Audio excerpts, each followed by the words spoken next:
almost there. You're not almost there. Hey guys, welcome to the Massive Iron channel. Welcome to Massive Iron Live. Welcome to Friday. We're at Friday. How you guys doing? I appreciate you guys joining me. And post up your questions. Post up your questions. I'd like a big live today. So please post up your questions. If you are new here, do not be shy. Post up your questions. There are no dumb questions, no stupid questions, just really awkward questions, just really strange questions, and some weird questions. It looks like since I went live, YouTube disconnected people. That happened. So that's always wonderful. So I appreciate you guys joining me. If you're new here, I'm here every Friday at 11 a.m. Eastern. Wasn't sure if I was going to be on today because we have a big bike race right out in front of my building, my property where I live. My businesses are below, and my house or my living space is up above. So a lot of times when they have those races, my internet or Wi-Fi is crap. So let me know where you guys are tuned in from, what area of the world, what you're training, what your weekend looks like, and post up a question. If you got a good question, I might toss you a free t-shirt or hoodie or some other random stuff. So a few notes, and I'm going to make an announcement here as well. Number one, my allergies are killing me. My allergies are killing me. So if it looks like I got red eyes, I do. My eyes are itchy AF this week. If I don't get to your question, YouTube is really awful at posting questions. A lot of people every week complain that I wasn't reading their question or I was ignoring their question. I can only see the question stream that YouTube allows. So if I do not post up your question, try rewording it. Try shortening it. Sometimes longer questions don't post. And you can head over to Instagram at Ben the Barman, at Ben the Barman, at Ben the Barman. Post up your questions. Slide into my DM. Post up my questions. Let's see. Where are we? Right over there. You got the Massive Iron flag. If you go to Super Living today, you can get that sexy Massive Iron flag. And then you got the Massive Iron coffee mug. And that right there is my baseball glove, number 13. See it? Big, hairy, ugly dude. There's my old belt from when I was 346 pounds. So let's dive into things. I want to get into an announcement. I am starting a new channel on Monday. Don't panic. I'm not dropping this channel. I'm starting a new channel on Monday called Masterclass. And you can check out the community tab of this YouTube if you want to check it out. It's going to be for the over 40, over 50 lifter. I want to have a secondary channel specifically aimed at folks that don't have all the time in the world. They have jobs, they have stress, they have kids, maybe even post-kids, and they've just want to get in better shape. They do not want to necessarily compete in powerlifting or, compete in a bodybuilding contest. They just want to regain their health, get in better shape, improve their conditioning, all that kind of stuff. So that's going to be over on the new channel, Masterclass. So I'm going to try to fire up my new video, my first video on there on Monday. All right, let's go. Let's see what we got. Post up a question. All right, first in, Woodulus from Scotland. Happy Jubilee. I had to, I didn't know what that is. You guys have like a 4-day weekend over in the UK. I'm not sure what the Jubilee is, like the Queen's Jubilee. Maybe someone can clarify for us. Ignorant Yanks. Now he's off the deadlift. Go make it happen. Stein. How's it going? Happy Friday, Stein. Appreciate you joining in. And Rico Santana. Hey, everyone. How's it going? And Harut, thank God it's Friday. And David, thank God it's Friday. Thoughts on making a running program? So I was talking a lot about this on Team Massive yesterday. And if you haven't signed up for Team Massive, head over to superlivingtoday.com. Sign up. It's a one-time fee. You get it for life and until I die or till the internet explodes, right? So I was talking about making a running program, and it's really rather simple. Generally, what you want is 2 or 3 running workouts during the week, and then a longer one during the weekend. It depends on your goals as well, really. Do you want to just stay in shape, or do you want to train for something longer?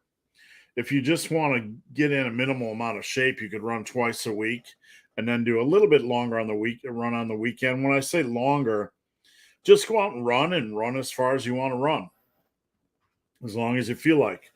During the week, you could run 20 to 30, even upwards of 40 minutes, 45 minutes if you really are into running. And then on the weekends, you could run longer. For those that are really obsessed with running longer distances or becoming more proficient or efficient with running over an hour, generally it's probably a good idea to run 2 or 3 times during the week,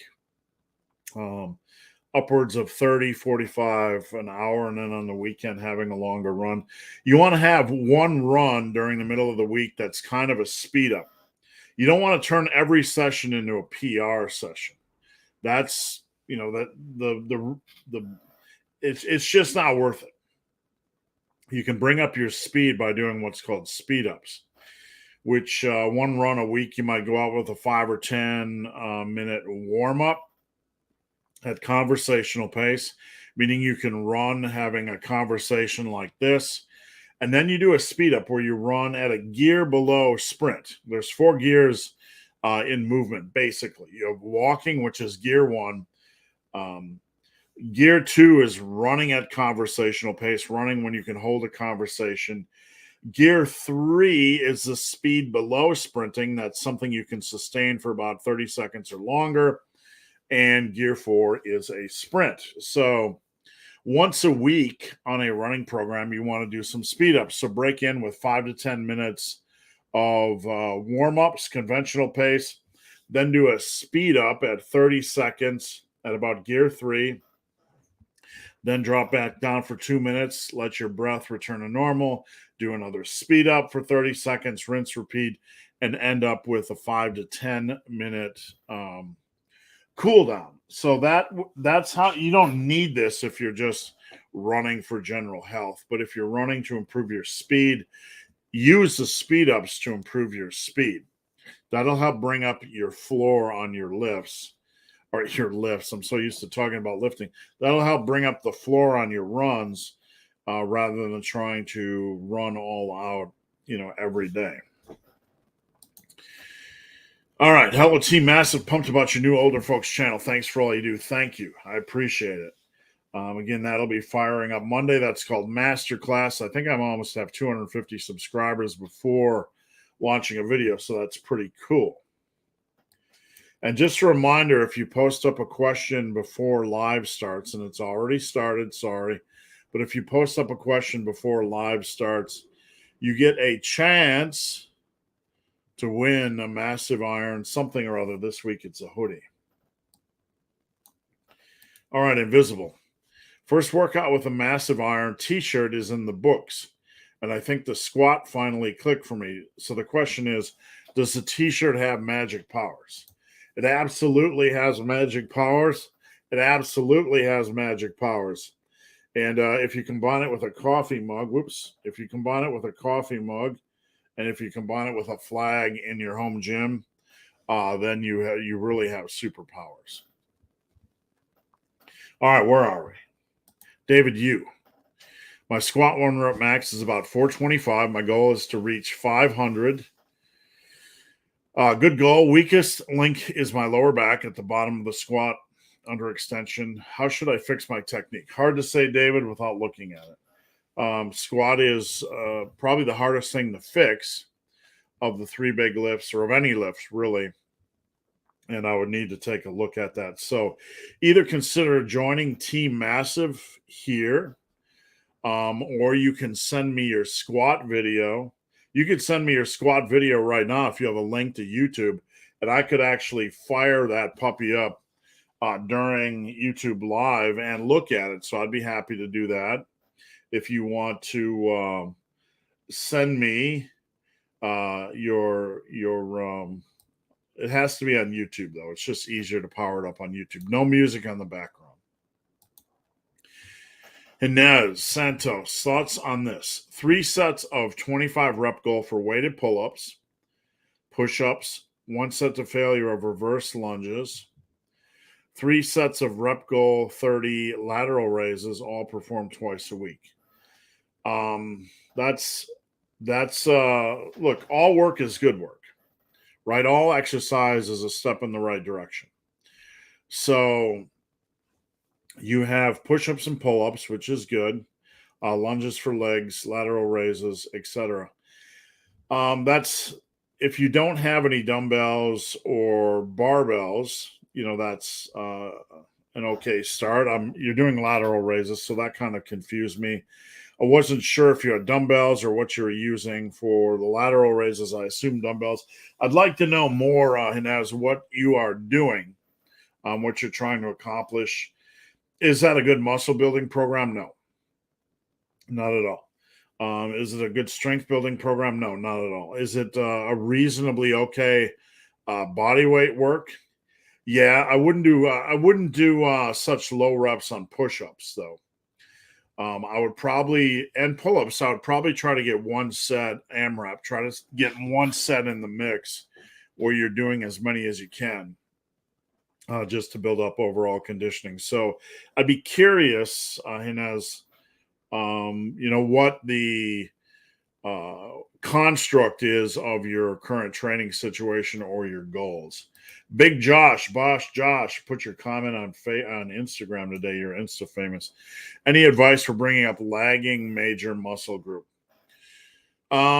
First off, for those of you watching, when it comes to lagging muscle groups, there are a lot of beginner and early intermediate lifters who assume that they have a lagging muscle group, and I'm not saying this is a case with Josh. But there are a lot of lifters that assume early on that they have a lagging muscle group. And early on, the best way to approach things is to train every muscle like it's a weakness. And that's what we do in the massive iron world. We build up our base. We train everything from head to toe and try to get as strong as humanly possible. And we treat everything like a weakness. If you treat everything like a weakness, you don't have to worry about your weaknesses. And then over time, as you're trying to get everything as big and as strong as humanly possible, then you can kind of suss out if you do have a true weakness. So, Josh, I would need to know more information. What body part it is and how you're currently training it. And then we could kind of go from there. So maybe you could hit me up on DM or on Team Massive, and we'll kind of figure that out. What's the biggest mistake folks do in trying to build muscle? Wow. The biggest mistake, there's so many of them. And like the pillars I talk about, Stein, for building muscle, a lot of people do not take nutrition seriously. Eating is not a hard thing, right? Eating should not be a hard thing. Don't make it harder than it is. You need calorie consistency. You need to weigh in twice a week. You need to make sure you're gaining weight. You need to get in your protein. And not everything has to be chicken breasts and broccoli. But there are some folks that just refuse to gain weight. Fear of getting fat. Fear of getting fat usually turns into no muscle. There are some people that just don't track anything. They just go to the gym and work out, and they treat nutrition like their mom, right? You know how it is. Like everybody has food, everybody has a mom, but they don't worry about what it's doing. They just, bother mom when they need something when you're hungry. and they don't micromanage that. You don't need to micromanage it. Let me not say that. You need to have some general idea what you're doing, especially if you want to build muscle. Now, that's a big mistake. Another big mistake is lack of consistency. And everyone's like rolling their eyes, right, when you hear that one. But it is huge. It is one of the biggest ones. You have to train for a long period of time. Seeking progressive overload over a long period of time, 5 years.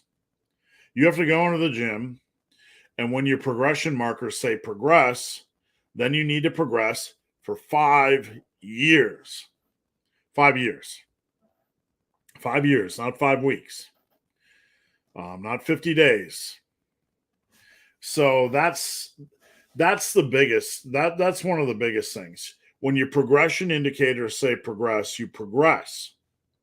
Now, how many people, when they're about a year in and the weight starts to feel heavy and they're like they hit, they go into the gym on dumbbell bench and they hit 12 reps with 50s, and it's time to progress because they hit 12 reps, but they're like, I'm going to wait until the weight feels lighter.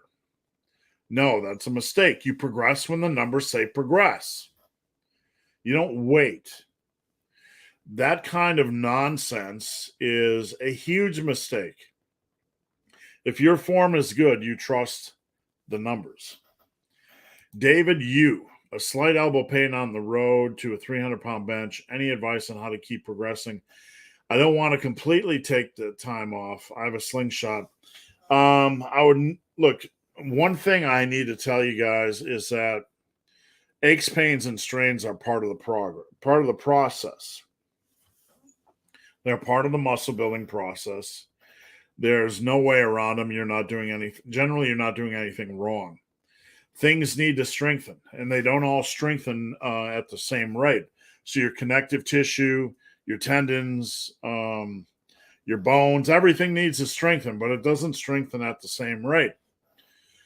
So, because something might strengthen quicker than something else, like connective tissue might be lagging behind muscle or vice versa, we can pick up strains and aches. That's just part of growth. There's no way around it. So I really want to set the table here with, explaining that you guys don't have to fear that sort of stuff unless it's a consistent recurring issue. Then we might have something we need to fix. Now, as far as the elbow pain, a slight elbow pain, I'm not worried about it. Is it elbow tendonitis? Is it on the inner elbow? Or is it like elbow inflammation?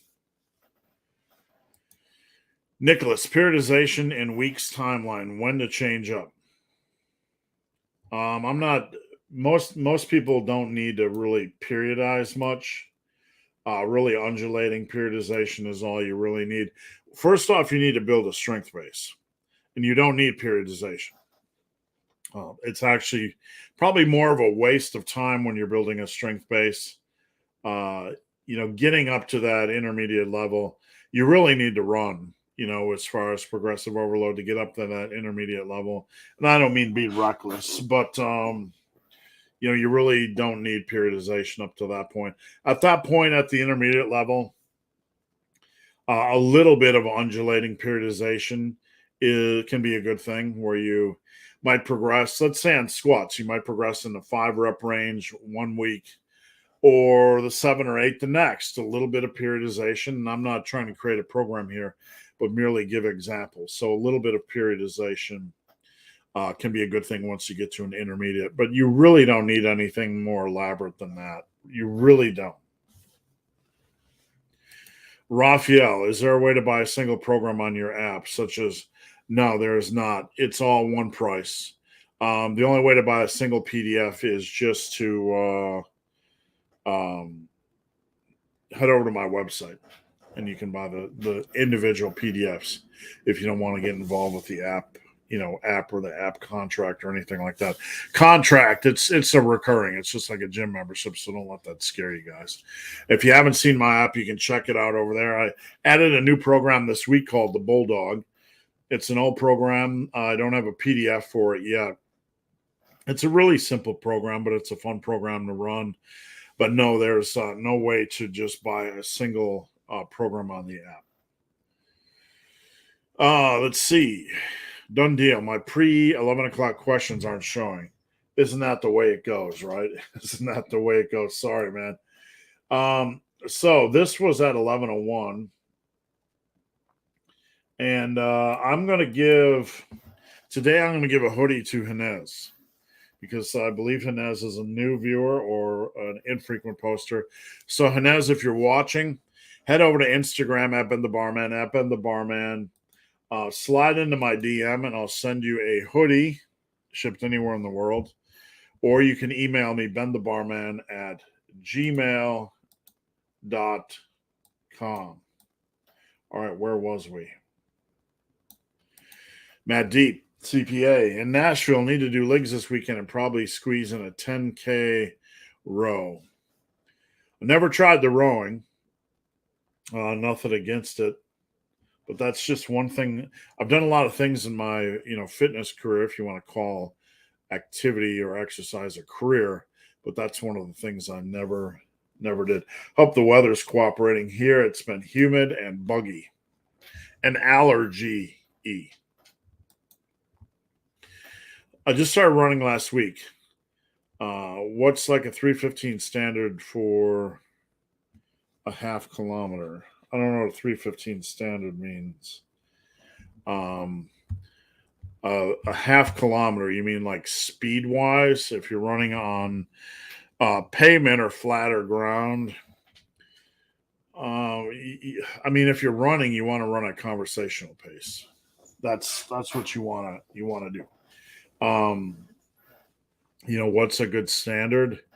Well, if you're a slow tugboat starting out, doing 5K an hour at conversational pace is probably a pretty good starting point.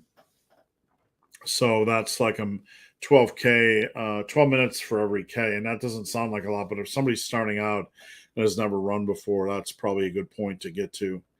And then that's like 6 minutes for a half K. It doesn't sound like much, barely above walking speed, but it's a good place to get started. Bill, how'd that basketball game go last night? I didn't get a chance to watch it. Just over 2 weeks left on gaining before it's summer shred season. Get after it, Bill. Get lean and mean and ready for bulk season. Winter is coming. How do you approach a lift? How do you approach getting a lift in with someone who is unlikely to be able to keep up with your routine? Good question. I've trained with many people over the years who wanted to come train with me at Tiger Fitness or even at Muscle and Strength or even locally. And I just kind of have fun with it. I do my thing. I try to get them to kind of do the same program. I understand that there's a good chance they might not be used to lifting at my intensity level. So one thing I don't want to do is get them injured. All right, Paladin. I'm losing reps on Bicepticon exercises with every other muscle group is getting stronger. Training with 14 sets and I'm in a small calorie deficit. Well, you're in a deficit. So what's the weight goal? Where's your weight now? Where's your weight headed? Things like that can happen on specific exercises.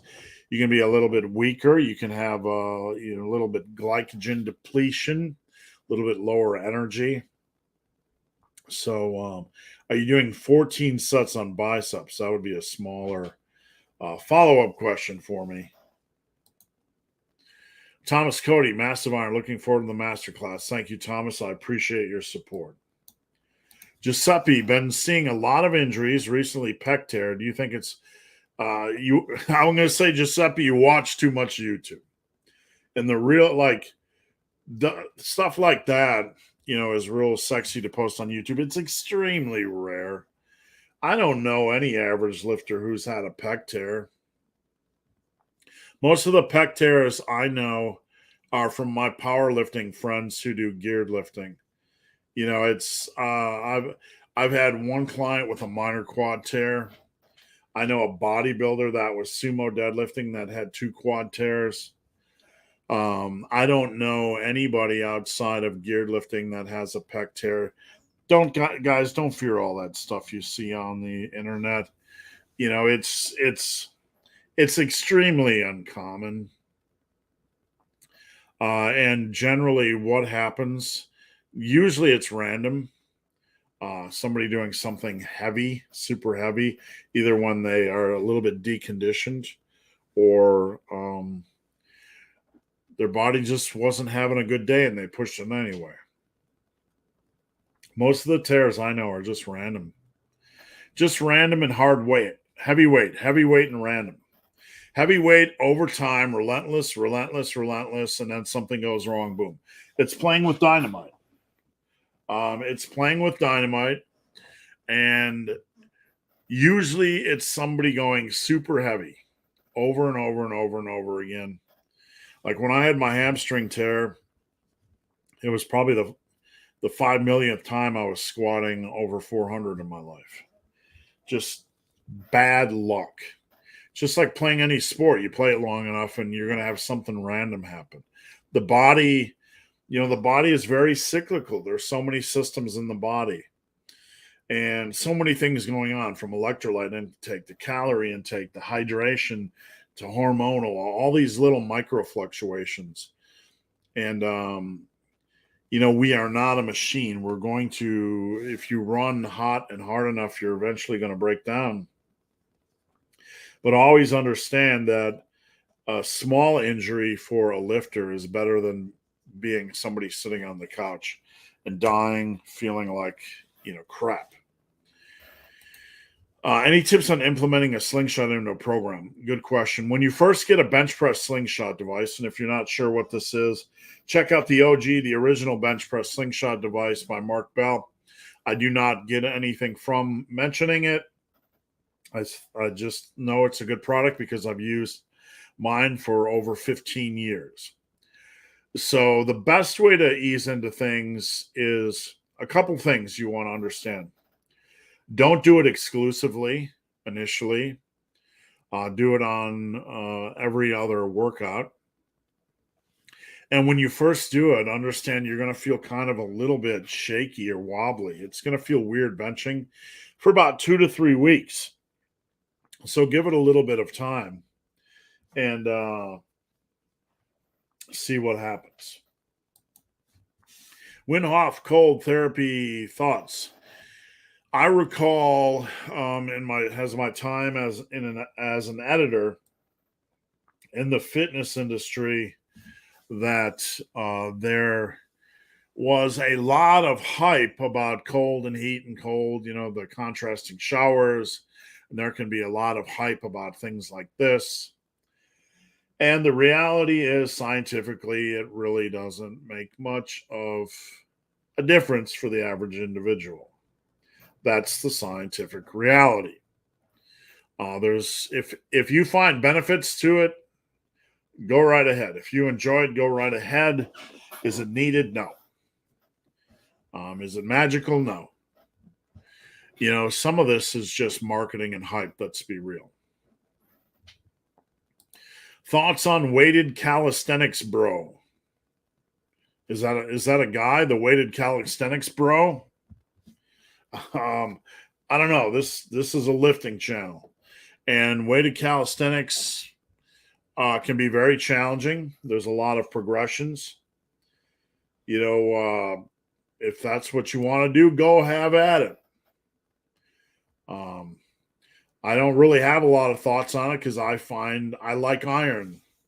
I like dumbbells and barbells and machines and getting strong. And if you want to get strong on calisthenics, go right ahead. There's some good books out there. Check out a book by Ross Enamate called Never Gymless. It's a tome. It's just a huge book. And that's a good place to start with building up strength and muscle, using unconventional methods. Skips, good day. Here on my lunch break. Enjoy lunch, Skips. Appreciate you tuning in. Want to thank you for coaching me through my squat. It's gotten a lot better. Thank you, Matt. I appreciate it. Matt, I'm not shy about saying there was a point, and this is not a criticism, but there was a point with Matt where I was not sure if we would be able to fix the squat, because sometimes people have different leverages and limb lengths, and you just don't know. Like, as a coach, sometimes there's a case where you're not sure. But I will say Matt's squat right now, with hard work and refinement and dedication to the process, is a clean squat. The bar path is nice, and I'm super, super happy with how far it's come. Skips, does the 96-hour documentary still need support? I don't know, Skips. Here's the thing. I'm going to be honest with you guys. And for those of you guys that don't know, I'm editing it. I'm doing the editing for the documentary slowly. There's going to be a final edit. It's going to kind of be beta 1, if you will. I'm about 40 minutes into the first edit. It looks like it's probably going to be 100 minutes. We got a lot of footage. I just bought a new gaming rig with a huge hard drive, and I can't even store all the footage from 96 hours, the documentary, on my computer. So here's what happened. We had a film crew from the UK that has several documentaries out on Netflix and Amazon. And we did the Indiegogo. We gave the money to them to buy plane tickets to come over and film our 96-hour run. And then the pandemic hit and they could not leave the UK. So they're sitting on those plane tickets forever. And of course, airlines don't want to give you the money back. So we had that major hassle. And,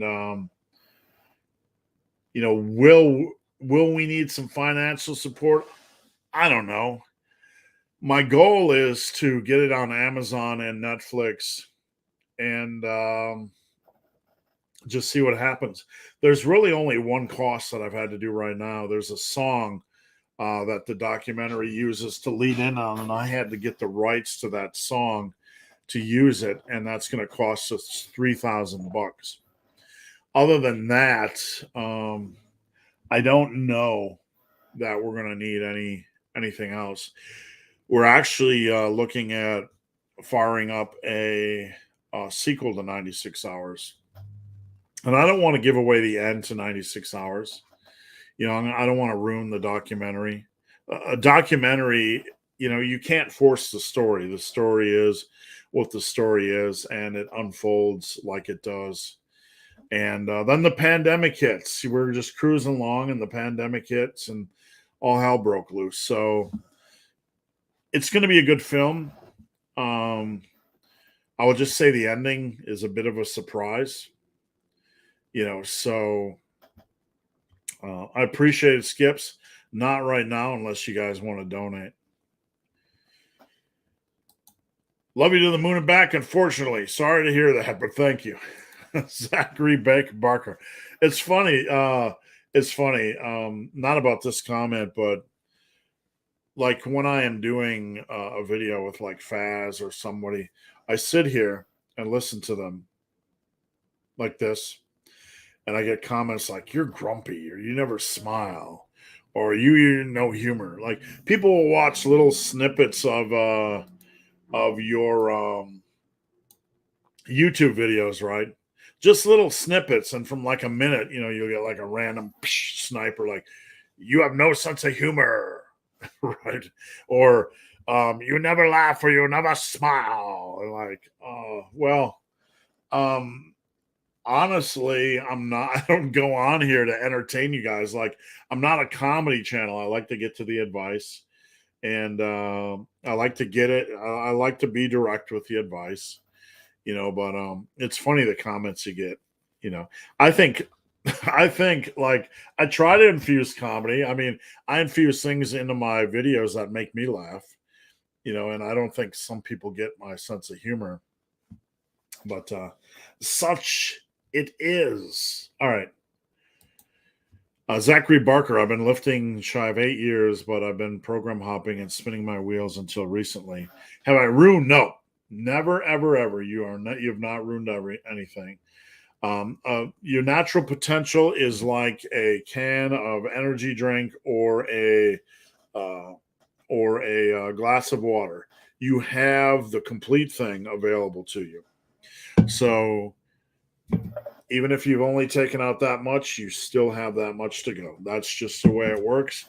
Nothing to worry about at all.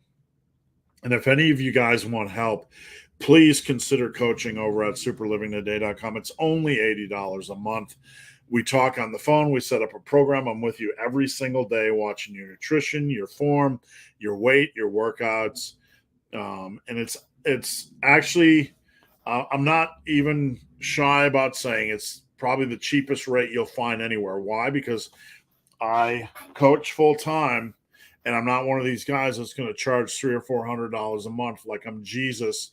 And no offense, but my business model is different than theirs. I like coaching. Stein, we're trying to gain 1.5 pounds per month. Should you see weight increase every week or every other week? You should see a steady increase. The graph should go like this. Usually, it's 1.5 pounds to 2 pounds. I start people off at 1.5 pounds, Stein, because I want to make sure their training is locked and loaded, tight, airtight, before you can get more aggressive. Usually what it turns out to be is like 10 pounds in 4 to 5 months. So you should, if you haven't seen any weight gain though in a week, you probably want to up the calories a little bit. Nicholas, did Arnold overemphasize the pump? A little bit. But Arnold was training so damn hard that how could he not get a pump, right? So yeah, he did. Arnold is he's a master of hyperbole. He he's a little bit hype, but that's part of Arnold, right? That's like the pump is like coming. Like the pump is not like coming, right? I don't know about you guys, but the pump is like, holy crap, that hurts, right? I don't find a pump to be like coming. I find it like, I don't know. I've never been a pump chaser. I've gotten pumps, but I've never been a pump chaser. I like to do some extreme stuff, but I like to do some hardcore stuff and finishers, but I've never been a pump chaser. David, you loved your answer about my elbow pain. I'm not worried about it then. Yeah, David, just watch for recurring issues, like recurring pains or pains that don't go away. That's what we have to be mostly worried about. If you just pick up an odd pain from a workout, and it goes away, generally it's just one of those pebbles under your foot on the road to glory. Garth Dana, I'm 76 years old. I appreciate all you do. Thank you. I appreciate you taking the time out of your life to watch my videos. Can you focus a bit on older lifters? I am, and have a new channel coming out called Masterclass. I will be 55 this year in October, and I've actually had my best years over the age of 40. So I hope that's an encouragement to you younger guys. Like I was at my biggest over 40, my best physique over 40, my most strength over 40, my best conditioning over 40. I remember the Sit-Fu I did, the charity event I did with Alan Roberts in Pennsylvania. It was a 6-hour workout, and you start off with an hour of deadlifts, an hour of burpees, and blah, blah, blah. The last hour was an hour of farmer carries. So every minute on the minute, you do a farmer carry there and back.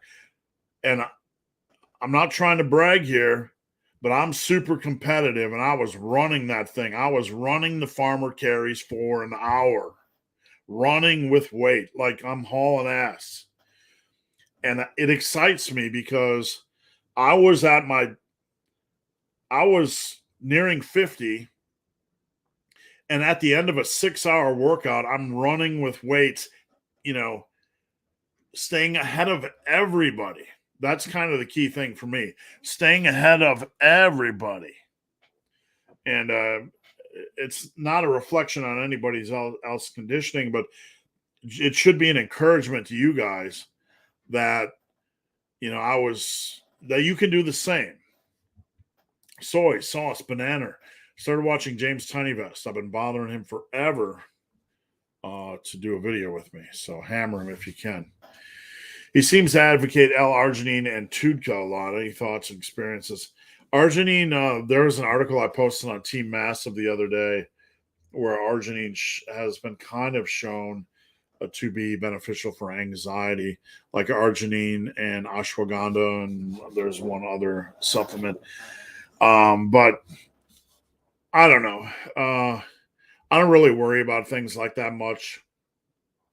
I'm not discounting James, but I've been in the industry for a very, very long time, and I've done a lot of articles myself, and I've edited a lot of articles.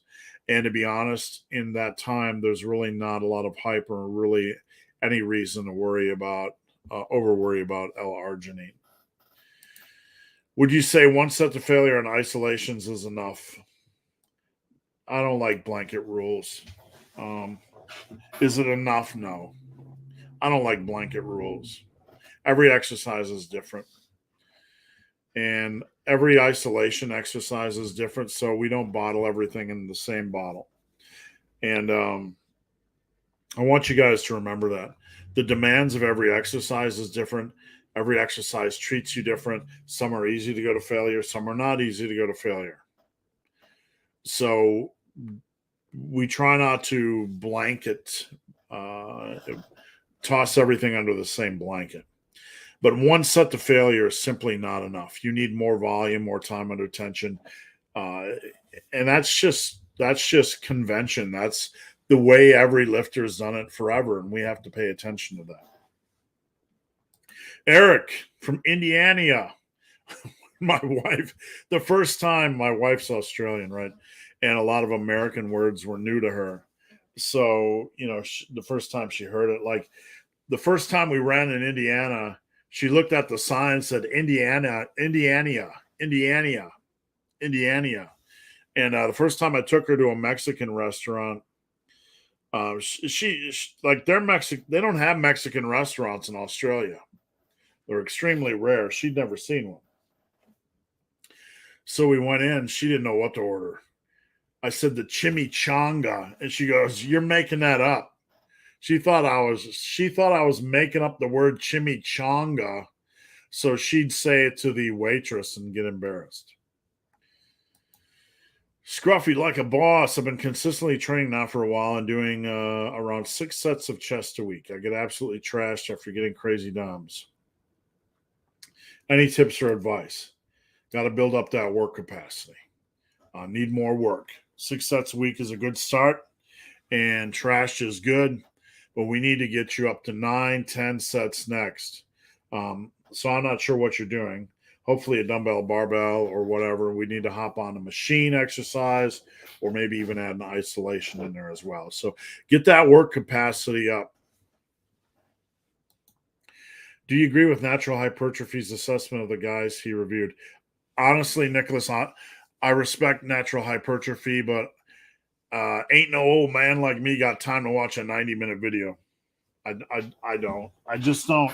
My time is dedicated to my clients, and I appreciate him featuring me in that video, but I don't have time to watch 90-minute videos. And that's not a criticism of him. I just simply don't. I don't have that time. There's very limited YouTube stuff I watch. Usually what happens, my nightly ritual is when work is done, we usually eat about 6 o'clock in the Shaw luxury mansion, right? In the Shaw Castle, we usually eat about 6 o'clock. And after I'm done eating, my wife will go take a shower, and I'll sit and watch YouTube on my TV, which is right here. And I'll watch, a lot of times I'll be watching Rocket League videos, or I might watch the occasional YouTube. I'll see what my buddy Faz is doing. I always check to see what Jeffrey Verity Schofield is doing. I'll check in occasionally on James Tiny Vest. I have a very tight circle. I check in on my small group, and there's just so many good channels out there. I don't have time to watch them all. If there's something you guys like, one of the assessments he did that, if it's an opinion, you want to post the opinion, I'd be happy to weigh in on it. And that is the 6 sets per week for every muscle group? No, it's not. You need to work on your work capacity a little bit and bring that up. Not enough. Not enough. Not enough. It's a good start, but generally you need to get around 9 or 10, maybe even upwards of 12. Soy sauce, banana, I am machine. You are indeed a machine. You are indeed a machine. This hat right here on Amazon, I think I've bought every one for the last 4 years. Literally, people think, like, you got the same hat? It's the same. I purchased like 15 of these. I just love the bill. And they come like this, like looking greasy. Like I'm just out of some Texas Chainsaw Massacre movie. Where was we? Johnny Miles. Whoops. Wide grip bench for more chest activation. Are they worth it? Yeah, absolutely. The wider you go on bench, usually the more chest you get and a little bit less triceps. Now, don't think it's a big, big gap. It can vary for the individual. But a lot of times people are doing such narrow grip that it's really far more triceps focused. So a little bit wider is good, especially on the bench. But as long as your shoulders and elbows and everything are handling it okay, a little bit wider is a little bit better for chest activation. Make sure you're controlling the weight down. You're not just, dive bombing it. Ass to grass or pass parallel on squats. If you look at those that are able to go really ass to grass on squats, what you tend to see is once they get, here's parallel, and then they go down, they get a little butt wink, right? Butt wink. And then they lose that lower back tightness, and then they place strain on their lower back. That's not a good thing, especially as the weight gets heavier. We don't want squats to be a competition to see how low we can get them. We want squats, we want to dial in our form, and we want to just go below parallel while being able to maintain good core lower back tightness. That's the main thing. And anybody that wants to debate me has not coached, because in coaching, one of the major issues with squats and deadlifts is lower back fatigue or pressure. So in the real world, not in the fantasy world of someone that's like, ass to grass, ass to grass, ass to grass. Gotta bury it. That person's never coached. He doesn't know what it's like in the real world. Just because someone can, like one of the fringe people can bury a squat ass to grass, that's great. Great for them. That's great. But in the real world, there are some downsides that come with trying to go too deep at the expense of everything else. And that's usually lower back pressure. We're playing the long game here. The goal is to build big legs and to get strong, not to see if we can get our ass to touch the ground. Joel Johnson, is high volume best for shoulder? Because I don't feel my shoulders working on low volume. The first thing I'll say, Joel, and if you guys will excuse me for the profanity I'm about to spiel, plug your ears and hide the children. Fuck your feelings. Fuck your feelings, Joel. Fuck your feelings. There's a video I made called Fuck Your Feelings. And what's it all about? Am I being silly? Am I being crude? Am I being rude? Am I being obnoxious? Fuck your feelings. We don't really care what we feel. How we feel. Do I feel strong? Do I feel weak? Do I feel a muscle? There are some things like on shoulders, I don't always feel like every muscle group will be different. I don't always feel shoulders working on presses. On presses, more specifically dumbbell, barbell, and presses, we want to get strong because that's the process. We need to trust the process. It's a complex, compound exercise. Many variables. You might have some muscle groups that are stronger and weaker. It doesn't matter because as you're getting stronger, getting that overhead press numbers up, you're going to build muscle and everything is going to strengthen. So I generally do not feel my shoulders during overhead presses unless I do some shenanigans. When I move on to like side lateral raises or upright rows or machine presses, where I'm doing a little bit more volume and I can focus because the instability of that compound movement's taken out, I can generally feel it a little bit. So you want to get your presses in, dumbbell and barbell, and then probably find some good bonus exercises for shoulders that allow you to feel while also doing progressive overload. I hope that helps a little bit, Joel. Aaron, what's your take on building muscle with calisthenics? Aaron, I don't really care for calisthenics. It's just nothing I care about. And it's hard. Look, here's the reality. It's hard enough for people to build muscle with resistance, like with heavy ass weights. Calisthenics are going to require some serious progressions. It's going to require a serious dedication to the process and some serious progression over 5, 6, 7 years. So it's hard enough to build muscle in 5 years using dumbbells and barbells. If you're going to try to do that using calisthenics, you're going to need to have an unparalleled dedication to calisthenics progressions, and that's going to require education, and you're going to have to probably work harder with calisthenics to build muscle than you would with weights. And one of the downsides with calisthenics is you're locked into a limited amount of exercises, and based on your limb lengths and leverages, you're going to suck at some of them.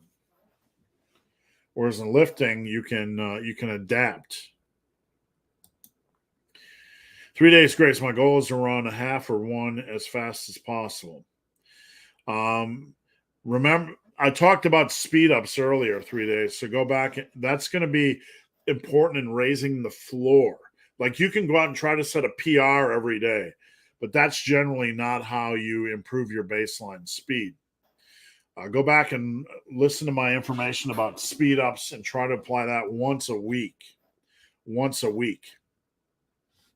Now, as far as your goal is to run 1 kilometer as fast as possible, I don't know, 4 minutes for a kilometer. You know, what would that be? Close to 6-minute mile. I think once you're around there, you're doing pretty good. My 2-mile daily running is making me lose reps. That should not be happening. And I'm not being critical. I'm just saying that's abnormal. First thing I would look at is your food intake. I would need to know more. Are you gaining weight? Are you in a surplus? Or are you in some adaptation phase to your running? Might take a month to adapt to the demands of running. And in addition, beyond that, are you running the days before you're lifting? Is it possible to plateau at 185? Only if you do everything wrong. I mean, if you're plateauing at 185, the honest truth, and I'm not being critical, is you're doing a lot wrong. Your nutrition, your programming, your frequency. It's not poor genetics. It's not hard gainer. You're just doing a lot wrong, and you might not know you're doing things wrong. That's okay. Come hire a coach. Head over to superlivingtoday.com, $80 a month. You guys just dump that pizza and Grubhub for a month. Dump those supplements for a month. And I'd be glad to help you. That's what I do. Neo, what's going on, Neo? Power to us all, guys. Thanks for the donation, Neo. I appreciate it. And we are about an hour in to Massive Iron Live, and I appreciate you guys joining me. We're rocking this week. Post up your questions. I'll stay on as long as you guys have questions. Just a couple housekeeping notes. If you head over to my website, you get all kinds of T-shirts and flags. And I don't make a lot of money off that, but that's I appreciate you guys supporting it. I got a coffee mug up there. I got my books right there, Massive Iron and the Muscle and Brawn Archives. I have workout logbooks, all kinds of stuff. Coaching, I can design you a workout, a custom program. I have an app where you can run all my programs, Team Massive, all kinds of things. So please check out my website. Nicholas, how far did you make it in baseball? Well, Nicholas, I love baseball. Baseball is one of my passions, and I played catcher mostly 99% of the time I was on the field, occasionally right field. Who doesn't get stuck in right field? I played second base on and off for a season, but I was mostly a catcher. And in Babe Ruth ball, well, I was always known as one of the better hitters. On Facebook, I posted a bunch of old clips, that I found in old newspapers. I was always a really, really good hitter. And in the last year of Little League, actually, there was a guy on third, 2 outs, bottom of the 12th. I'm not making this up. And I actually nearly hit a home run to win the game. I hit a sacrifice fly. It was deep center. Guy on third scored. We won the Little League championship. And that was a pretty special moment for me. I went on to try out for high school baseball. And I will tell you, my school was very political. I was always one of the better players in the city. Probably one of the top 5 players in the city. I'm not gonna blow smoke up your ass and say I was the greatest thing since Joe DiMaggio, but I was top 5 in the city. That's fair. And in Babe Ruth, I played like my team had, I think, 3 pitchers that went on to play minor league baseball. I caught for them. So I had a lot of experience with some really quality pitchers. And I went out for high school baseball. And this is the truth. I showed up the first day, and the coach didn't know me from Adam. It's just a high school baseball coach, right? And they put me in a batting cage inside in the gym, this dark canvas batting cage with hardly no lights inside, right? And I was nervous, right? This was I was a kid, 10th grade. And I got like 10 pitches, and I think I looked like absolute monkey piss, right? Nerves and the new environment. And I just was horrible. And they cut me from the team that day. And I will tell you, as somebody that was a good baseball player, I was speechless. I'm like, you got to be kidding me. But I went on to college and started lifting weights. When I came back, I could crush the living shit out of a baseball. I kid you not. I played softball on my dad's team, and he's passed away now. And there was the first practice I showed up in batting practice. They just kept throwing me pitches, and I just kept hitting home runs. I was in such a groove with my swing. I wish I could go back in time. I wish I could strength train properly in high school. I wish I would have had the confidence and guidance. I didn't really have a father figure. I would have loved to play college baseball. I'm pretty sure I could have played it at some small university. And I was probably one of those guys that was probably, flip a coin whether I'd ever have a chance to play minor league ball. Who knows? I'm not like the fake Merc, I'm not going to elevate myself, but I could hit. Let's just put it like that. Love your knowledge. Thank you. I appreciate it. I sincerely appreciate everybody that supports me. Lifting is easier than nutrition. We often get the thing in, you often see, like folks say, nutrition is 90% of it. Heavy ass weights over 5 years is hard, right? It's hard to attack progression over the course of 5 years. Nutrition shouldn't be hard. We've gotten so spoiled with food.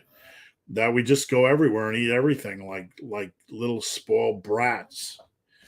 And we've forgotten how to make real food, nutrient dense food, taste good.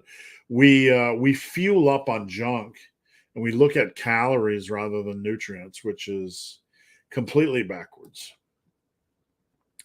Do you ever do instructional lift videos? And if not, who's the best channel to watch? I have some up. I have some where I've done some instructional videos on clients and that sort of thing.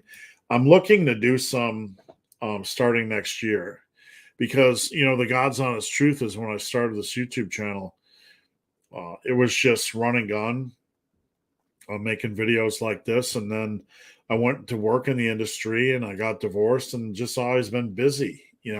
I've always been, YouTube was always like doing it on the side, just for fun.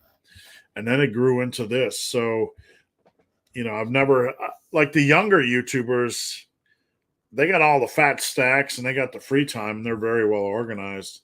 Me, I run a coaching business. So we'll get to it. Is specialization for hypertrophy overhyped? Because after 5 years training, it won't make much difference. That's a good question. I mean, how many people, like if you're in the groove and you are rocking it and you train for 5 years, it's not going to make much of a difference. You're right. But there are times when, like, let's say theoretically you could get to 90% of your natural potential, right? So is every muscle group at 90%? No. Your calves could be at 70. Your bicepticons, if you're like me and they're ugly, it could be at 62.1. Your quads could be at 101, right? So each muscle group's a little bit different. So specialization can have some role if you are looking at maximizing everything, in a bodybuilding standpoint. So yeah, it can, especially if you have over time, if you find you have a weaker area, a smaller area, and you really need some focus on it, and you've been working it hard already. Massive Rocket League night. That'd be fun. I wish we could. I wouldn't mind putting together a team. I like playing Rocket League. That's my half an hour a night of relaxing. I like the competitive nature of it. And I'm not great. I'm pretty proficient below aerials. I can, I'm like a platinum in doubles. Triples, about 3-on-3, I've been struggling because you can like have 2 good games and then you'll have some knucklehead ball chasing. Or doesn't know how to rotate or do back posts. You're like, oh, here we go. And you try to compensate for them, but sometimes it's hard. Speaking of Tejas Chainsaw, you watched the new one on Netflix. Yeah, we watched the new one on Netflix. I hated it. I really, really did. I really hated it. And the overinfusion of, the purple hair gang and stuff like that. It is what it is. It's a reflection of the generation. I get that. The early ones had the hippies in the 70s. I get it. It is what it is, right? But I just thought it was a boring, stupid movie. I did. I just, it had some good scenes, like when he's torching everybody in the bus, but I didn't really like it overall. We actually just went back and watched Texas Chainsaw Massacre 3. GVS gained an inch on his arms at same body fat percentage. No, he had an aggressive bulk. I wouldn't say the same body fat percentage. Maybe, I don't know. Did he lose the weight and get back down to the same body fat percentage and gain an inch? There's no doubt. But he knows how to train. He's going to cap out really quick. He's going to hit that wall just like I did. If you're training hard, you're going to slow down. It's going to come to a dead stop. Like he's in dead stop territory where he's training hard, but it's game over. It's pretty much game over except for weakness training, because he's not going to wake up at 19-inch lean arms. It just doesn't happen. And that's not a criticism. That's reality. Do you feel I should strap? Yes, you should strap on everything. Versa grip straps, because one of the biggest injuries I get from upper body training and back training is elbow tendonitis. Absolutely. You need the grip support. Not only for elbow tendonitis, but it'll help you move more weight safely. Man, period. Close grip bench, 275 by 3, but 12.5-inch arms. What? If you are 5'9", 145, and you're close grip benching that, that's some freak territory. But my question for you, man, is why aren't you gaining weight, son? Come on, why aren't you gaining weight? If you're training that hard, man, we need to get you on the feed bag. We need to get you up doing 3-pound bulks a month. Get up to 157, cut back your weight to 150, then do another bulk. I'm not being critical, but seriously, that's freak strength, and I want to see a video of that. Not that I'm doubting, I just want to see it because I've never seen it before, especially with those spaghetti ass noodle arms. But in all seriousness, you need to. I'm not saying you're not bulking, but man, you need to gain some weight. Because if that's how you're training, you're leaving muscle on the table. So that's all I'll say. When alternating commercial gym and home gym, what's the best way to track progression? I guess I would need to know, is home gym infrequent, commercial gym infrequent? Your core bread and butter lifts are going to be the same. You just look at change over time. Your assistance work needs to be safe, meaning if you can only do like pendley rows every 5th week, you're probably going to have to be smart about them so you don't get injured. But Paul, I mean, it's just doing the big lifts and tracking like everything else and being smart about your assistance work. If you're more than a couple weeks out from a big compound movement, you gotta play it safe. But I would need to know more, Paul, because there's really nothing. I need to know why tracking is an issue. Nicholas, so true about calisthenics. It's hard to build with weights. Yeah, I'm not downplaying calisthenics. If that's what you love, go for it. Really. But just know that you're going to have progressions on calisthenics, and you're going to have to be far dedicated, just far down the road, just deeply dedicated to those progressions and advancing. And you're going to need to know that your limb lengths and leverages might not be optimal on some of those things. So you're going to have to adapt. A barbell rows, no, we don't play that game, Hinez. We don't try to do, is this the only one you need? No, you need multiple exercises. One exercise is never enough. You ever mess around with sprints? I don't like sprints, and I don't like any coach that advocates sprints, and I don't like generally explosive movements involved in training as it is. I just think they're too high risk to reward.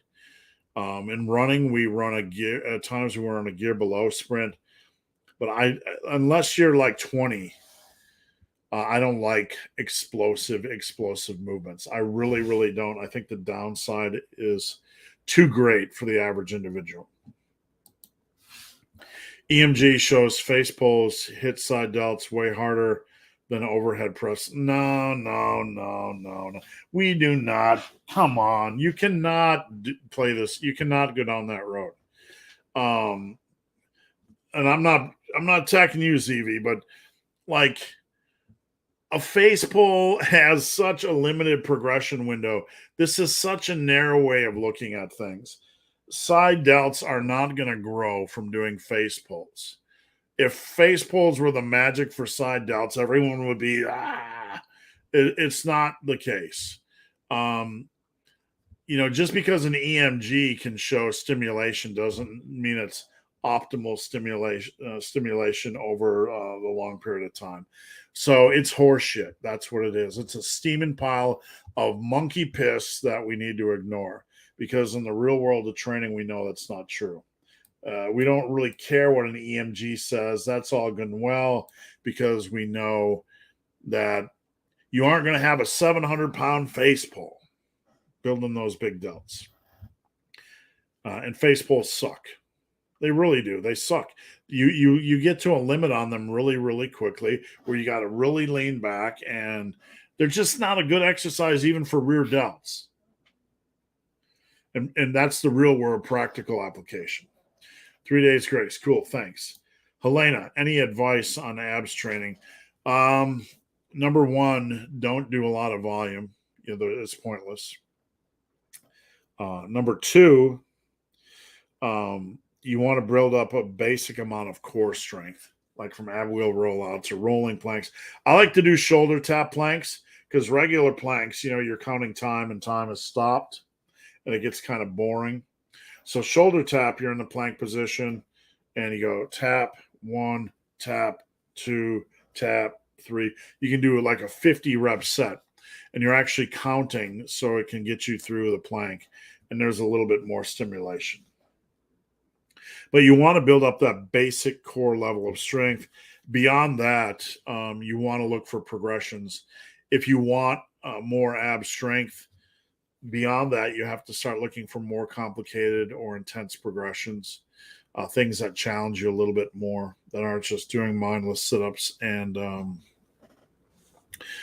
crunches.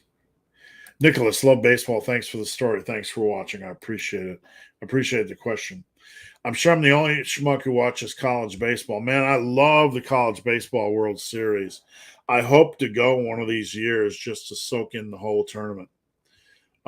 So yeah, do I just watch? I support all baseball. I have a minor league baseball season ticket package of like 10 games with the Dayton Dragons, and I would love to go to Rosenblatt Stadium and watch the college World Series. I love it. I think it's a great tournament. It's one of the best things in sports. Done deal. Who won the Bells of Steel prize? Good question. We have, and I'm going to be announcing the T-shirt winners shortly, but I had to wait for the prize winner. I contacted the prize winner last Monday, and he comments on every one of my YouTube channels. So he was just drawn randomly. I emailed him and said, hey, you're the winner chicken dinner. And then I found out he's in the Philippines and he trains at a commercial gym. So and that took me 10 days to find out. Not being critical, but between the time differences in the Philippines and just email lag waiting for him to respond. So I have to pick a new winner. Oh, that's the God's honest truth. Because he does not. It took me 10 days to figure out he's from the Philippines and trains at a commercial gym. So hang tough. Mike and Greg say most steroid users don't look like they work out. Is that true? I've been to a lot of commercial gyms over the years. And I don't know if it's true. Most of the guys I know that, are at a commercial gym taking that stuff, they probably are pretty just as dedicated as the average gym rat. And when they take that stuff, it'll give them like 5 or 10 more pounds of muscle. So I'm not sure I agree with them there. Studies show training to max safe reps build no more muscle than this is nonsense. Studies do not show. 1 or 2 studies may show, but we have to look at the body of evidence. You can't cherry pick science like this.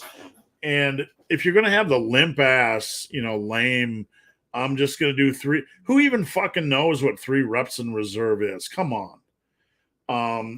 That kind of, I'm going to go in the gym and 3 RR. If you're at 3 RR, how do you know when to progress? because then are you going to absolutely accidentally progress to 2 hour? This is patent bullshit.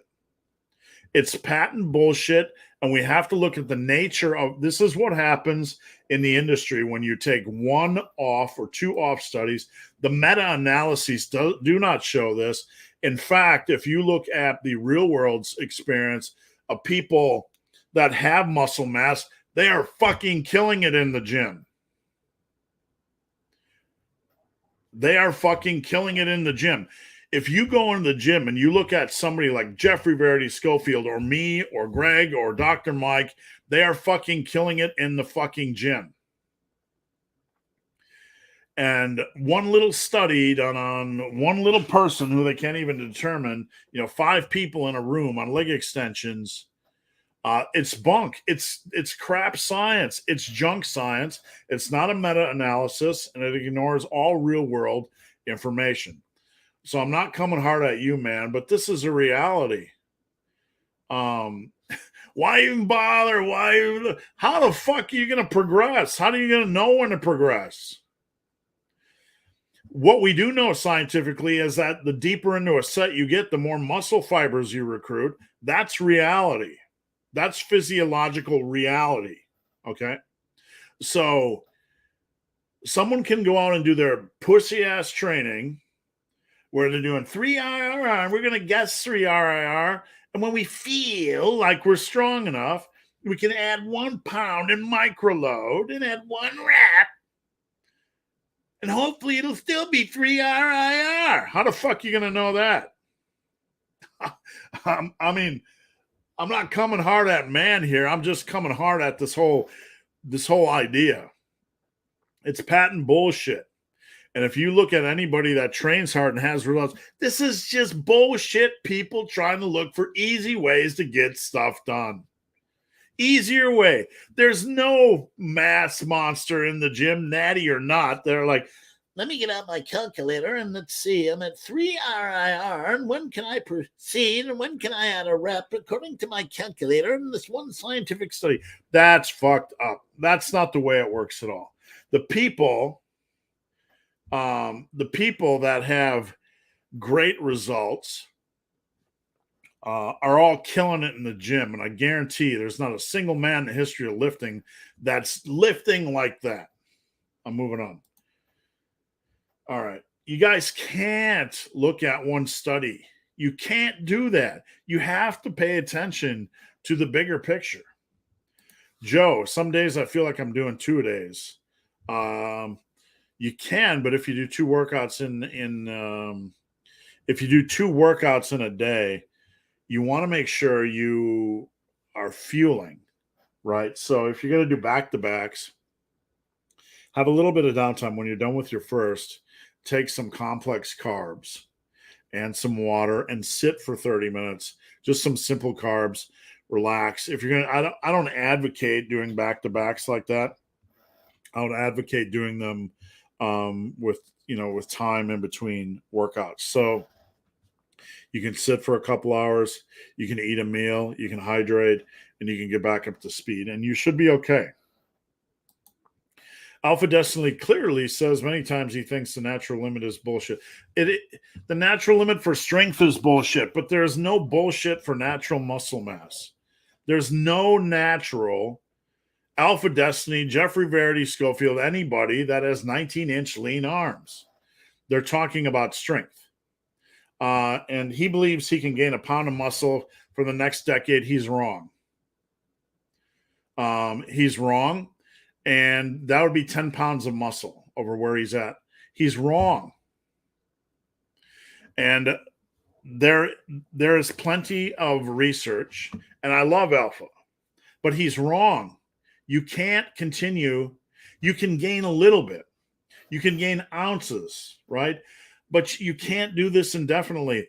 I've been training. I have not gained more than a couple pounds since 1999. I know from experience. There's natural limits on strength. No. Natural limits on muscle. These guys will learn the hard way and they'll change their mind because he's not going to gain 10 pounds of muscle in 10 years. He might have 5 left to gain. I wouldn't doubt that. But I'm not trying to start a war, but this idea that natural potential doesn't exist is nonsense. There's no lean natural lifters with 19-inch arms. Alpha knows this. He's got a few pounds to gain, but he's not going to gain 10 pounds of muscle. It's extremely unlikely that somebody at his level would even gain more than 5 pounds the next 10 years. You and Faz disagree on the squat depth thing. I doubt we disagree. I would say we probably completely agree. Let me see if Faz is around. Hold on one second. Just hold on one second. Let's see. Let me see. I'll try to get him on real quick. Let me see if I can get him hopped on for a sec. I doubt we disagree. I'm not telling you guys to hang your squats high here. And part of the issue we get into with these you and Spaz disagree, bullshit things is that we don't disagree. It's usually people not, taking time to understand the nuance. I guarantee Faz and I don't disagree. I'm not telling you just to stop at parallel. I'm telling you I don't want your back rounding as you go in the hole because I don't want your lower back to be beat up. And I would be really surprised if Faz would disagree with that, because I know Faz well. So we don't disagree at all. I think you guys are misinterpreting what we're talking about, because people like to turn things, and I'm not saying you're doing this, soy sauce, but like I'm not telling you to stop it exactly parallel. Everybody's different, and there's nuances, and this isn't a black or white thing. What we have to understand is that if you're going in the hole and you're going so low, the goal is to go so low that you lose your lower back tightness. You're going to beat up your lower back. And I can't see Faz being a proponent of that at all. And I speak to Faz a lot. Done deal. Questions you like to hear from clients when checking in. I want to get the best from your coaching. In coaching, boy, you guys are bringing the heat today, like Alpha Destiny and Faz and Dr. Mike. Natural limits exist, folks. That doesn't mean it's a hard ceiling and the same for everybody, but there are no 20-inch natural lean arms. Guys like GVS and Alpha, they're a lot younger than me. They're going to train for 10 years and realize they haven't gained shit because they've just been grinding for a long period of time. That's the reality. That is the reality. And if you think these guys are going to magically get 19-inch lean arms or gain another 10 pounds of muscle mass, it ain't happening. And they can hate me and make 1,000 videos about me, but it ain't happening. All right, done deal 79. You like to hear from clients when checking in. Basically, I like to work with folks that are engaged, that are working on form, that comment about progression, that have some form of awareness of their progression. I made +2 on bench today. That sort of thing. I like to. There's nothing specific, but there's a big difference between somebody that hands in a screenshot of a workout and somebody that knows what they progressed on. Somebody that took a squat form video and says, I think my knees were caving. It's not about specific questions. It's just about seeing lifters, that are passionate to a minimum degree. We don't have to write a book. So it's a hard question to answer. But in my world, you have, when you take on a lot of clients over time, you see some people you can just tell there's not a lot of passion there. They're not commenting. They're just punching the clock. Here's my workout. Here's my weight. So really, I just look for environments where, people are engaged. They're giving me feedback. like skull crushers are hurting my elbows, or if I ask him for a lift, they provide a lift, and we can say like pull-ups, you need to go to full extension. You're not going to full extension, and then they work on these things. So it's more just building a relationship, done deal, and being able to work on things. I ask a lot of, I wouldn't say I ask a lot of questions of clients, but those that are just kind of punching the clock and handing in workouts and handing in weights, I try to ask them questions to get the conversation moving, like, how are pull-ups feeling today, or how's your confidence under the bar on squats? So really, I just look for anything that doesn't look like Faz is around. I just look for anything like that. I was a 145 guy benching 275 from earlier. I've been training 5 years and I've gained 25 pounds of muscle. If you started at 120, you did not gain 25 pounds of muscle. I'm not trying to be argumentative, but what your body is normalizing. You're 5'9". You were underweight, so I'm just being real with you. That's not 25 pounds of muscle. That's 25 pounds of body weight. If you're at, like, I started at 5'10" at about 162. When I was 125 or 135, I was underweight by 30 pounds, and that's blood, bones. You're underweight muscle wise. So, you've gained some muscle, correct. But just understand a lot of that is just normalizing other things in your body as well, other than muscle. Mike Mack, I've got 2 questions. When I'm on vacation, should I eat the same amount of protein? Yeah, you want to keep your protein the same. And if you're on vacation, you're probably going to be eating a little bit more. So, just when I'm eating a little bit more, those times in life when I'm doing, on vacation, or just times in life when you're eating more, I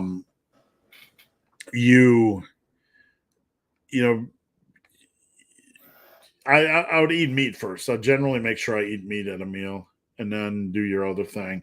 I wouldn't worry about it too much because you're probably going to be in a calorie surplus. It's not going to matter as much when you're in a calorie surplus. You're not going to lose muscle, really. If you're away from lifting for 2 to 3 weeks and you lose a couple ounces of muscle, right? Just trivial. That's worst case scenario. It'll come back in a week or 2 weeks after returning to lifting anyway. So don't overly obsess about it. Have fun, relax. Don't be chained to everything. Just have fun and just be smart and you'll be fine. My shoulder hurts when I do full range of motion when I bench press. Should I do partial reps?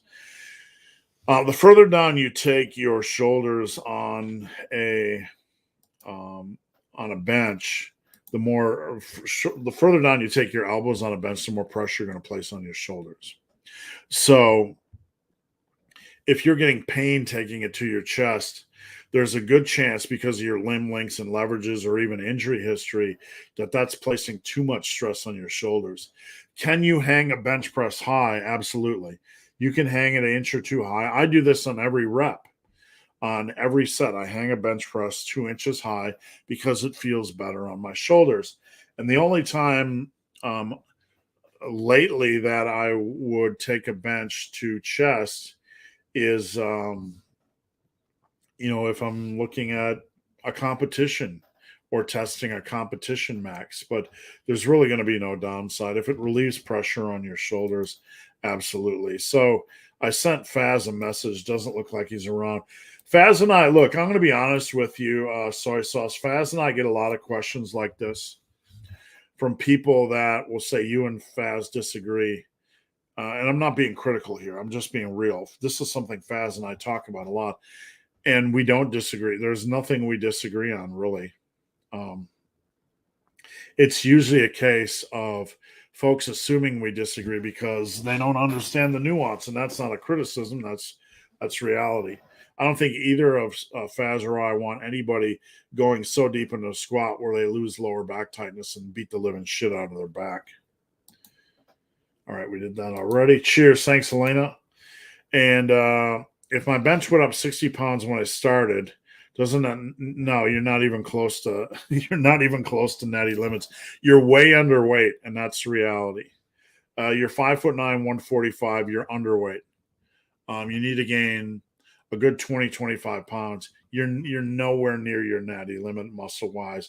You're underweight, and you need to be on a slow bulk, and that's the bottom line. When you're underweight, you're going to be lower in bone density. You're going to be lower in weight from everything. You're going to have less blood, less muscle tissue. So no, you're not even close to your natty limit. At 5'9", when you get to 185 and you've actually hulked out on mass, gain another 40 pounds, then you might be closer. Stan, I'm always in a weekend mood when you live stream. Thank you. I got a little fired up early, so I apologize. Did you collect baseball cards growing up, and which are your favorite teams? Brandon, I actually had, if you ever seen a library card, one of the card catalogs, I had a cabinet made by a friend who's also a music producer or owns a music studio, and each drawer fits a year of baseball cards. So I've been collecting things from 1979 forward in that cabinet, and there's room for like 60 years, I believe. And I collected when I was a kid, but I'm actually a serious collector now. I'm trying to collect every season from 1979 forward. Sans Mike Trout, the rare Mike Trout card, but I think I got like 40 years so far. Richard Murray, hello from Scotland. Have a great weekend. Thank you, Richard. Do you consider yourself athletic? I'll let you guys judge. When I did Sit Fu for 6 Alan Roberts charity events, I smoked pretty much everybody. I don't know. It depends on somebody's definition. My conditioning was good. I ran 100 kilometers. I've run multiple 50Ks and marathons. I don't know. Let's see. Naturally athletic. I don't know. I have my strengths and weaknesses. I'm not Michael Jordan. I wouldn't say I'm probably one of those 75% guys. I'm pretty athletic, but nowhere near, top level athleticism. Our lateral raise is really necessary. You can ask that about any question. No single exercise is absolutely necessary. No, as long as you have a lot of good exercises in the mix. Nicholas, LOL to scientific studies and calculators. So true. It is true. And this is an important point. Like one study where somebody did 3 RIR, and you're trying to say it's the same as, pushing hard. Everybody I know, and I've met them all, man. They're training hard. Powerlifters, bodybuilders. No one's sitting behind going, how do you even know when to go from 3 RIR at 60-pound dumbbell benches to 65? How do you know that stuff? This is bullshit fairy tale nonsense. Other than your pick up the quarter tip, any other cues to push knees out? On squats, we have a tendency when the weight gets heavy to want to tighten the stance and tighten the knees a little bit. Kind of like a preventive, measure. So a lot of it is discipline and awareness. There are some aspects of lifting that are simply a discipline, like the martial arts, like on deadlift, keeping your hips nailed into position while you lift. Fighting that, we feel like we're slower, but it actually creates more leverage. So it's a discipline. You have to work on it. We tend to create these overly mechanical squats where, it becomes a series of form cues and movements rather than a natural squat. And in a natural squat, our knees come out. So A lot of it is just discipline and working it over and over and over again and starting to gain confidence and strength. Oh my goodness, can we just let this die? Mike Israel's video on training to failure. Mike Israel does not do 3 reps in reserve. I'm so over this.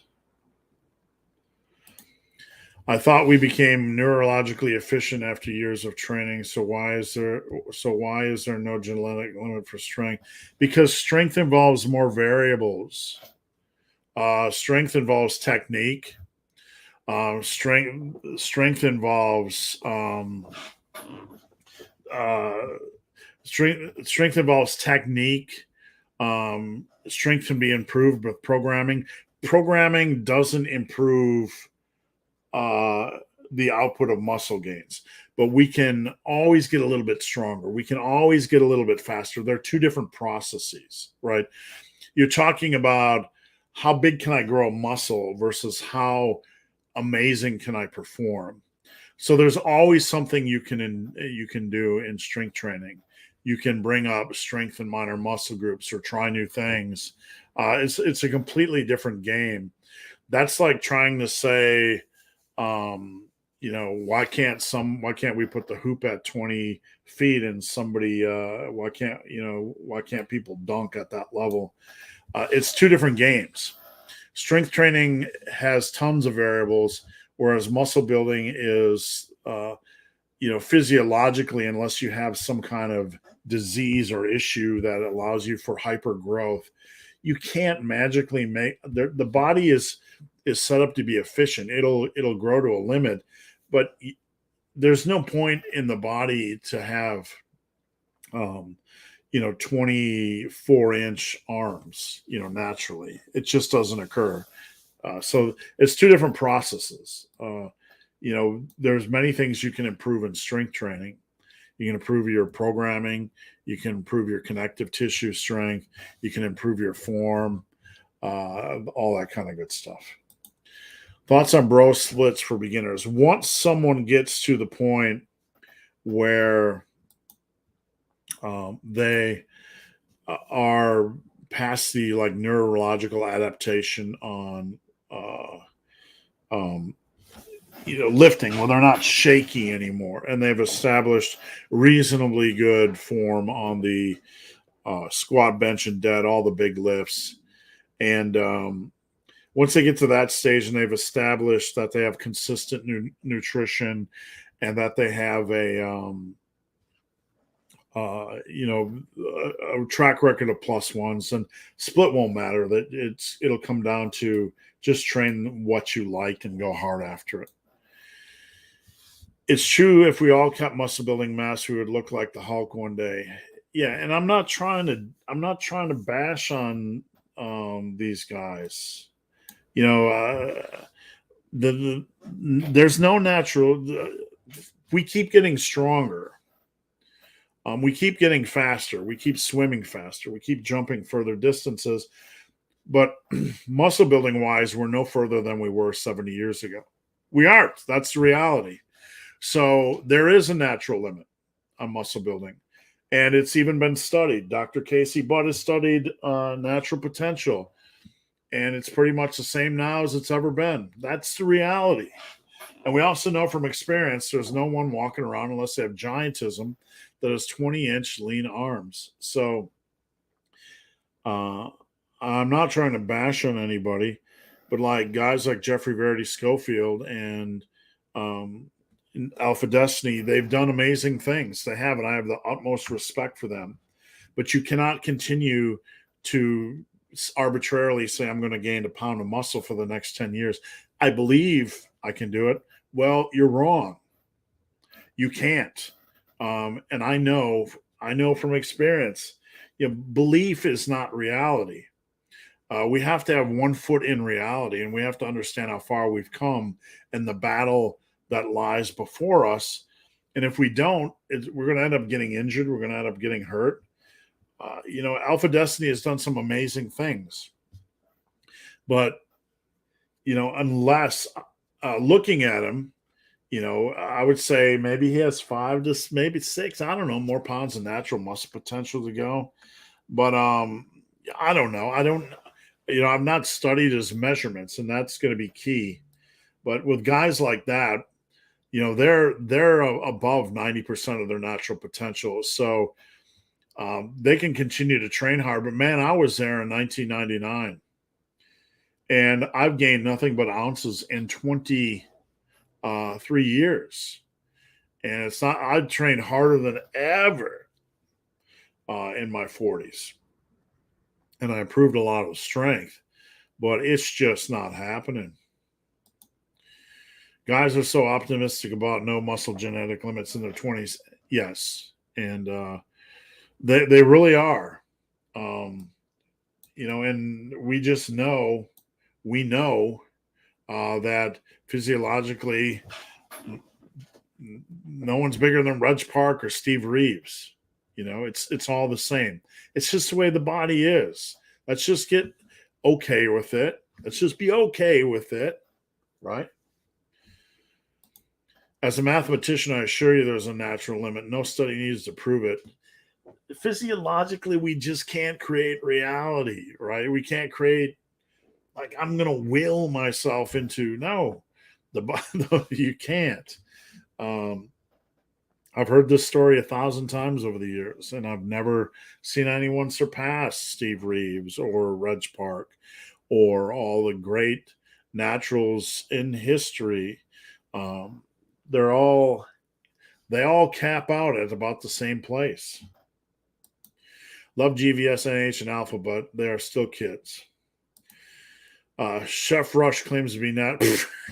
Yeah, right. Oh man, that's like clown. I don't even know who that is, but that's just funny. Why are some people strong but not big? You have leverages and limb lengths. So I have clients with longer arms. Some people are just born with more powerful, a little bit more muscle, a little bit more natural power. It's just genetic variation. It just exists. Like some people are short, some people are tall, some people exist with a little bit more power. Some people are born like Michael Jordan or Tiger Woods, and some people are born like Danny DeVito. It's, why? We tend to see only the outliers on social media, like the guys that are like exceptional, and we want to be like them. But a lot of these guys were just born from, they work hard. Obviously, they work hard, but they're born into it. In a lot of cases, they were just made for it. They were just excelling because they were. For every guy like that that's excelling with great genetics, there's thousands of guys working just as hard that aren't anywhere near what they're doing. But we do know scientifically, LKJ, and this was just shared on social media last month. It was a study that showed nearly in every case, the strong power lifter is also the biggest power lifter. So I want to let that resonate.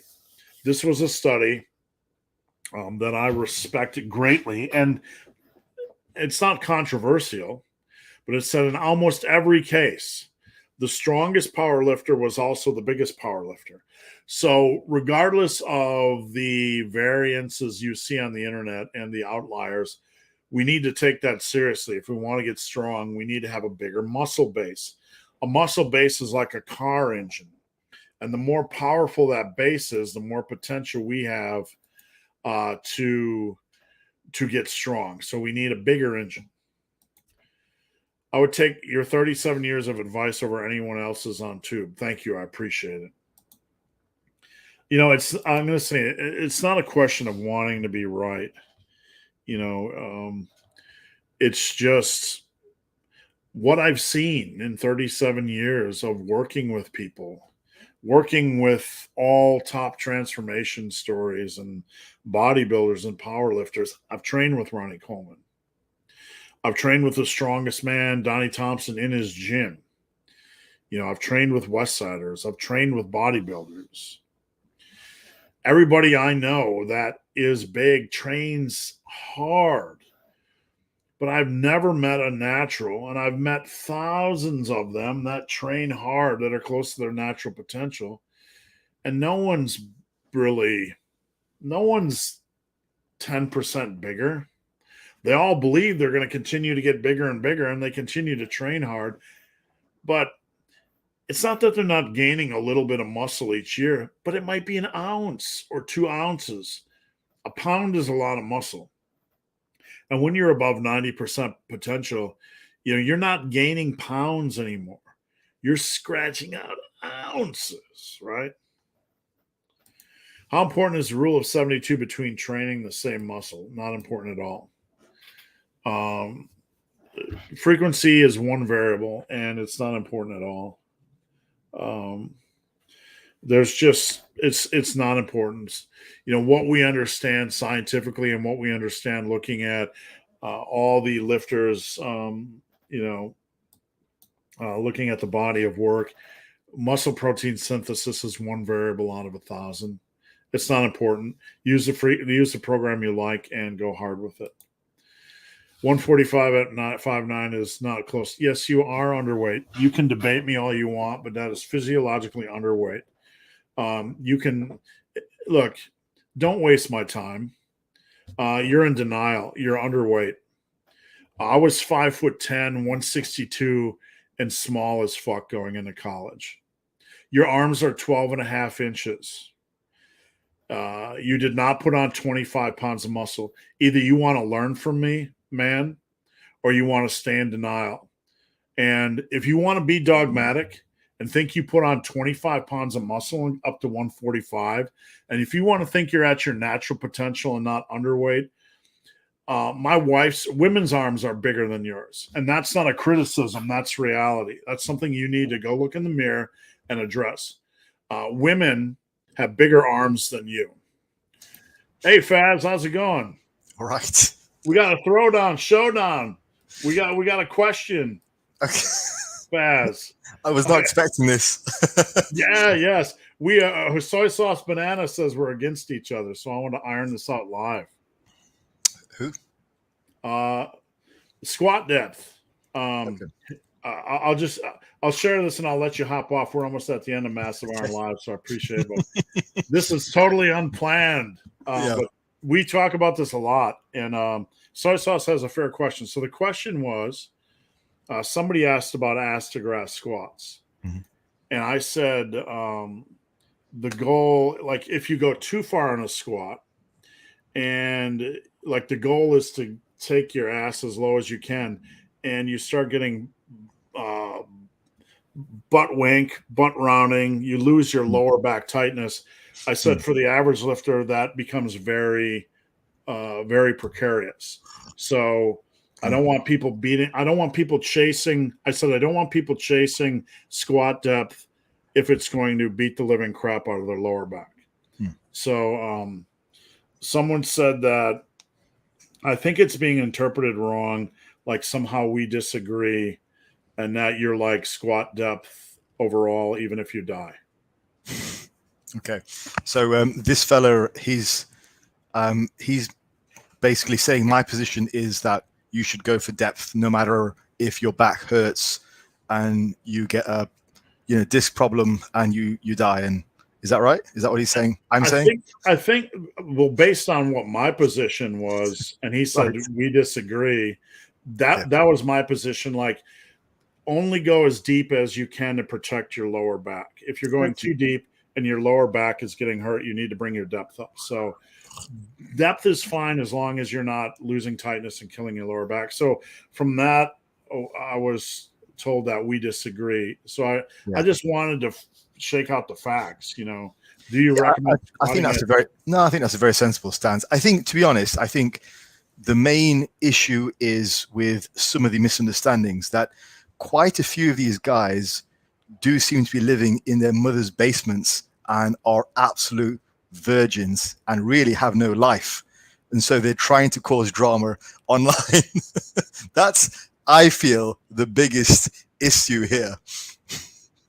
Well, I hate to pull you away from your Friday night, but I'm like, me and you talk about this so much. I'm like, I'm going to pull Faz on and like, if somebody like on squats, I'm not anti-depth at all. No, that is a very sensible stance.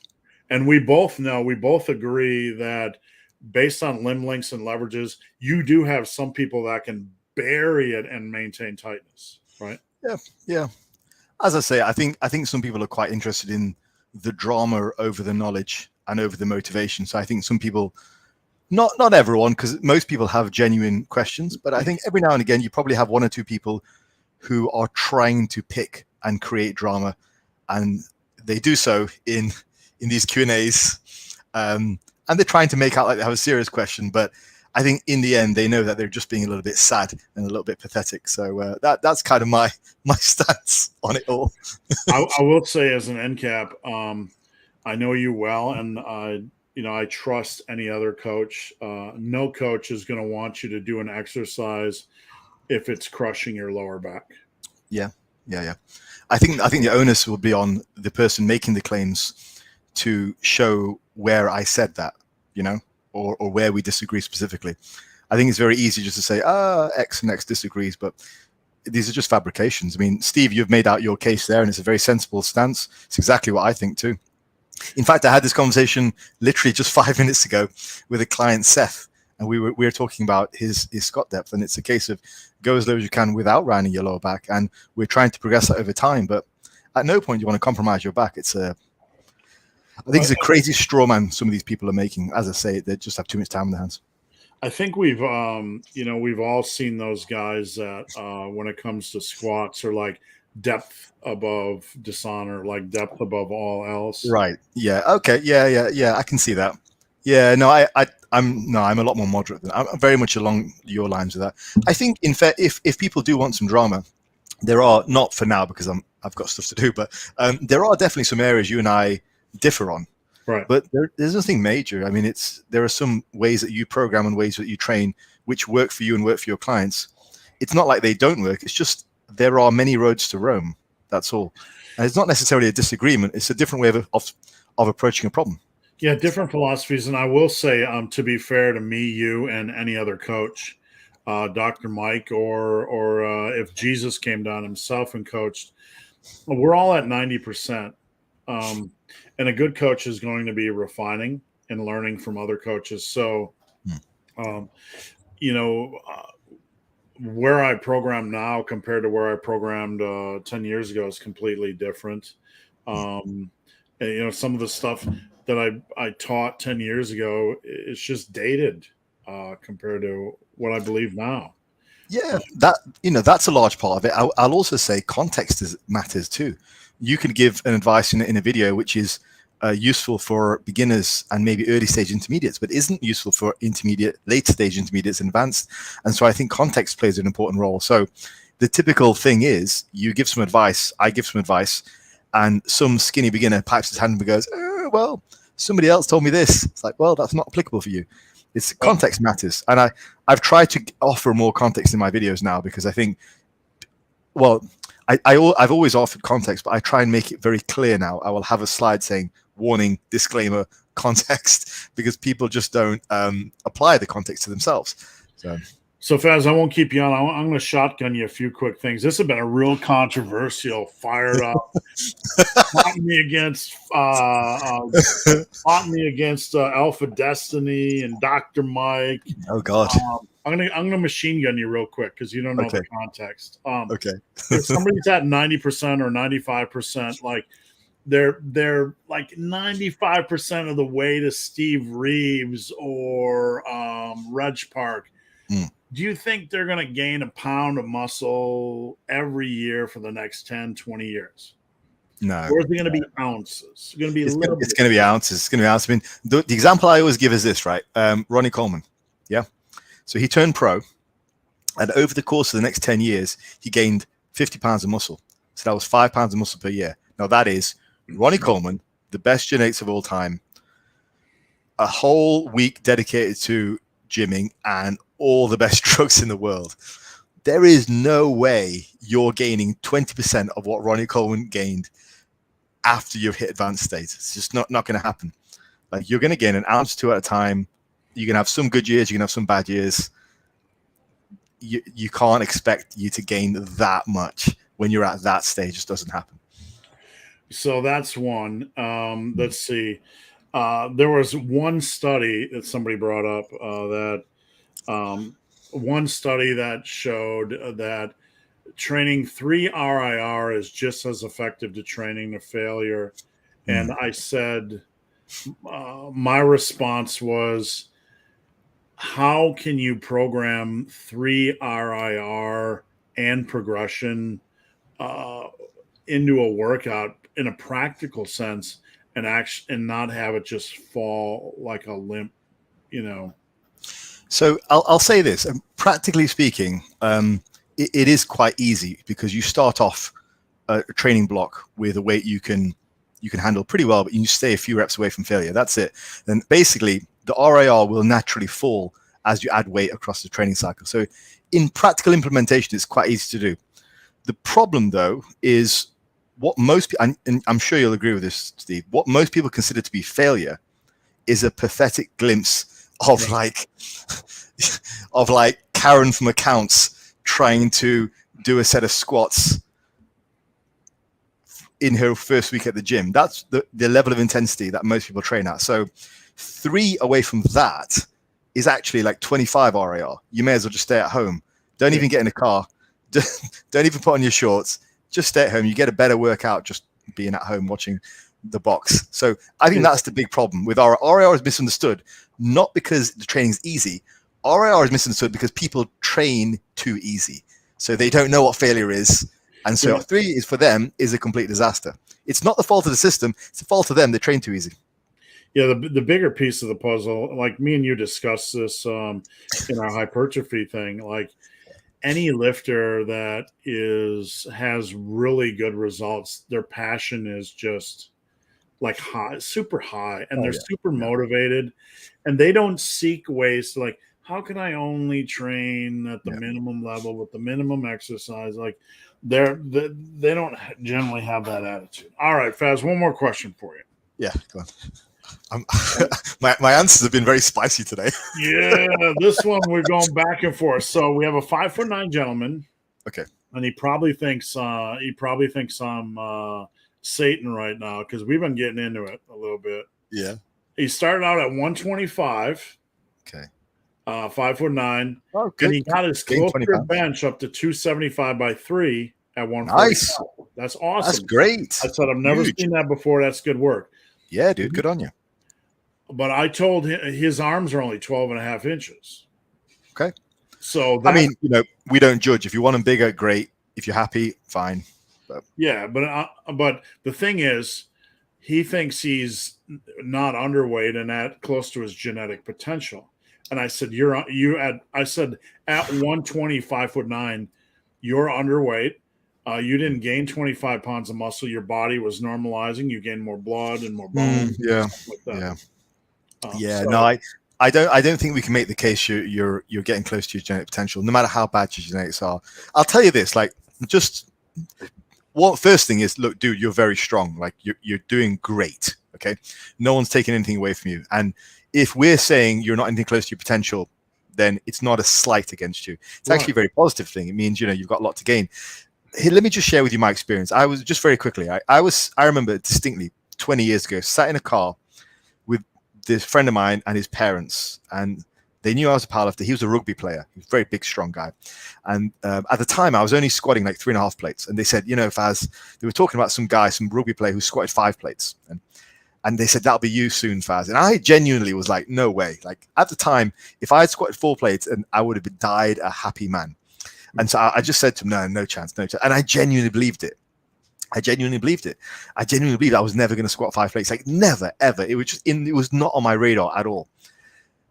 10 years later, I squatted 5 and a bit. Like, what was it? Almost 5.5. So you don't know, you don't know. Like you just don't know. It's very easy to sit back and say, look, I've hit my genetic potential. I personally don't think you have. I think you've got a lot to gain. I mean, somebody may have said I've hit my genetic potential once I squatted 4 plates, but that's a pretty decent number. But I went on and squatted 255 kilos, so quite a lot, 550 pounds, so a lot more. So I had no idea I'd be capable of doing that. None. You really don't. So I admire your level of strength so far. You've accomplished a hell of a lot. Credit to you. I think what Steve and I are saying is actually very complimentary to you. Like, you've got plenty of room to go. Don't sit back and say you're done yet. Like, if you want to give up, if you want to just stay the way you are, that's fine. But don't. And if you want to lie to yourself, that's okay. But don't lie to us, because we're not going to have it. Yeah, I mean, look, man, that's his name, man. I'm not trying to insult you by saying you're underweight. I'm trying to encourage you. Like, at 5'9", you can bulk slowly up to 185, and where you're at with your close grip bench, you have a potential to bench 400 at 185 pounds. I'm not, and your arms are, I hesitate to say only 12 and a half inches, but there's room for progress there. And that's what I'm trying to encourage you. I'm trying to tell you, you have a lot of potential. I'm not being negative. No, I don't know. I believe you're underweight. I suspect also maybe up until now you've been training exclusively for strength, which is something I did as well. And I ended up gaining more muscle when I switched to more of a bodybuilding approach after I hurt my hamstring. So maybe the idea is I mean, I don't know. I'd have to talk to you more, but maybe, training more for hypertrophy might be an idea. All right, Faz, I won't keep you away from your Friday, but man, like, me and you talk so much about, and cheers to Soy Sauce Banana for being a good sport, because, like, we're not attacking. I don't ever want anybody to think I'm attacking people. We're attacking concepts. We're not attacking, but if you're going to come bring that to the arena, we're going to break it down. That's the way it's going to go. But we get a lot of folks that say we disagree, but I don't think we'll ever agree on training anything that's going to risk injury. Right, exactly. Wow. You know what gets me the most, Steve, though? There are actually areas we disagree, and no one ever picks us up on those. Right. We should do a video one time on stuff we do disagree with, and then put it all out there saying, this is actually what we disagree with. A lot of the times when people say we disagree, it's just nonsense stuff. But there are definitely stuff we disagree on. We'll do that sometime. Yeah, and you know what the end result will be? We won't fight, and we won't hate each other. No. And both of us will learn from each other, and we'll come out stronger. And that's the way it's going to be. Shock horror. There is not one road to Rome. There is not one way to do things. Shock horror. There is more. Life is not black and white, people. There are shades of gray. That is amazing. Yeah, and there's more to life than doing your fives. All right, Faz, have a good weekend. Right. I'll catch you later. I'm going to go eat. All right, guys, keep the questions coming. We'll keep rolling here. We're 2 hours in. Thank you for your patience. Is it possible to train tendons and ligaments? When you're in the process of strength building, like doing your rep work and, just under load, I think you're looking at, like, more directly, rather than standard hypertrophy work. Not anything I could speak, overly scientifically about, but I would say things like holds, like unracking and doing like a hold, or walking out a squat without actually squatting and just doing like a static hold, or a static hold where you unrack a bench and you're holding the weight. I think stuff like that could, that load without actually overly working the muscles directly, in a full range of motion, could potentially do that. I don't know that the investment in that would be of any real, benefit compared to just simply lifting, though. That's something I'm not certain about. Should a person that has put on as much muscle as they want ever need to bulk again? If you have all the muscle you want, there's no point in ever bulking. You can go through periods where you maybe want to go on vacation, have fun, and gain 10 pounds, and then cut it off. But if you just want to maintain weight, no, there's no benefit. There's no reason to do so at all. Harsh, I hear clicking in my bones, especially while stretching. Is this normal? Also, is it possible to gain muscle in a calorie deficit? Is it possible? like clicking, I've had clicking in my knees for 35 years. And as long as there's no pain, it's generally nothing unusual. It could be bone, fluid in the bones or whatever, just a slight connective tissue click. As long as there's no pain, it's generally no issue. And it's completely not abnormal. I don't know the ins and outs about it, but I do know just from experience there's a lot of folks that have it that, don't have issues with it. So is it possible to gain muscle in a calorie surplus? If you're a rank beginner that hasn't built any at all, there's a possibility, yeah, as you're coming up to, building up some strength. But it's really a fool's game in the long run. You might have a short period of time initially where you could do that, but it's a fool's game. You need to be in a bulk. You need to be in a calorie surplus to maximize the process. In any other way, it's just going to completely hamstring it or limit it. Any wisdom or life philosophy around getting into powerlifting or strongman later in life? I've never touched a barbell. 37, I didn't get to my peak strength till nearly 50. And,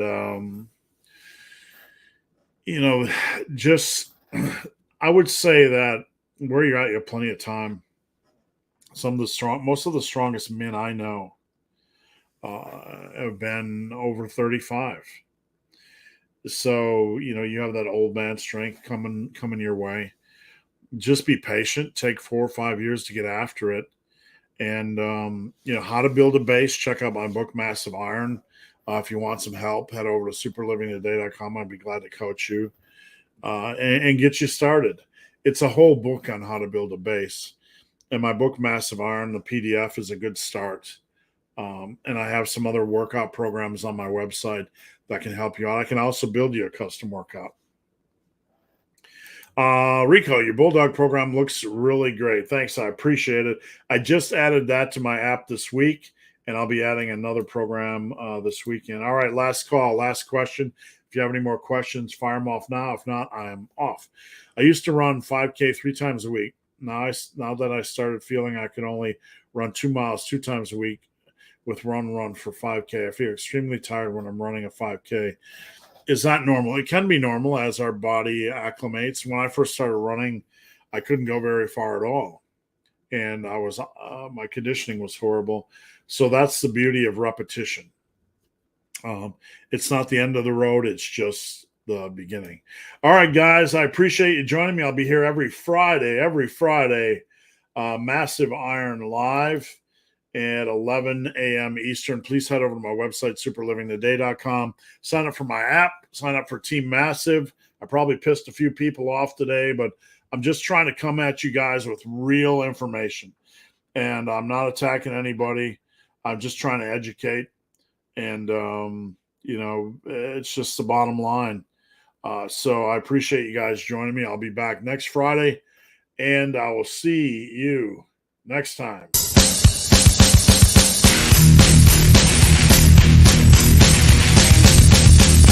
It's not almost over. It's not almost over.